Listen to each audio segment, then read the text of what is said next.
بخیر په پاکستان کې زیاتره ځوانان، بوډاګان، کشران، مشران ټول د کرکټ په بخار کې اخته دي. د هغې وجه دا ده چې PSL 2024 روان دی. خو یو تازه خبر چې د کرکټ د زیاتو مینوالو نه پناه پاتې شوی دی هغه دا دی چې د T20 کرکټ په تاریخ کې د ټولو نه تیزترین سینچري نن وهلی شوې ده په انټرنیشنل T20 کرکټ کې. کلاړي دی لوفټي ایټن، د ده تعلق د نمیبیا سره دی او نن یې د نیپال خلاف په 33 بالونو باندې 101 رنزونه کړي دي یا سینچري والي ده او دا د T20 کرکټ د تاریخ د ټولو نه تیزه سینچري ده. خو دا انټرسټینګ نه ده. انټرسټینګ خبره دا ده چې مخکې دا ریکارډ د نیپال د کرکټر سره و د کوشالا سره او هغه هم د نمیبیا خلاف په 34 بالونو باندې 100 رنز کړي وو، یعنی په 34 بالونو یې 100 رنزونه کړي وو. تیزترین سینچري وه.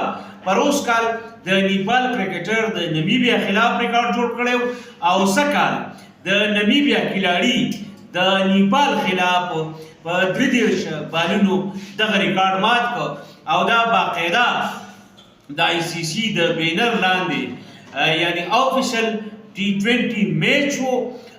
نن کېده، نن وشو. بهرحال په ننني میچ کې نمیبیا د نیپال خلاف ګټه ترلاسه کړې ده.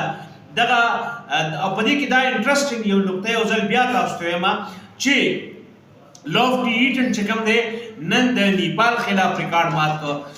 د نیپال خلاف 100 کو فرسټست 100 او د دې نه وړاندې د نیپال خلاف کوشالا د نمیبیا خلاف د نیپال کوشالا دا ریکارډ پر اوس کال جوړ کړی و په 34 بالونو تیزترین سینچري. په ون ډے کرکټ کې تیزترین سینچري چا جوړه کړې ده؟ تر ډېر وخته دا ریکارډ د شاهد افریدي سره و. په ټیسټ کرکټ کې تیزترین سینچري او 50 چا جوړه کړې ده په کمو بالونو باندې؟ هغه راته تاسو کمنټس کې وایئ. دا یو تازه ترین خبر و چې پاکستان کې د PSL لوبه سیزن روان دی. خلک ډېر په دلچسپۍ باندې دغه میچونه ګوري.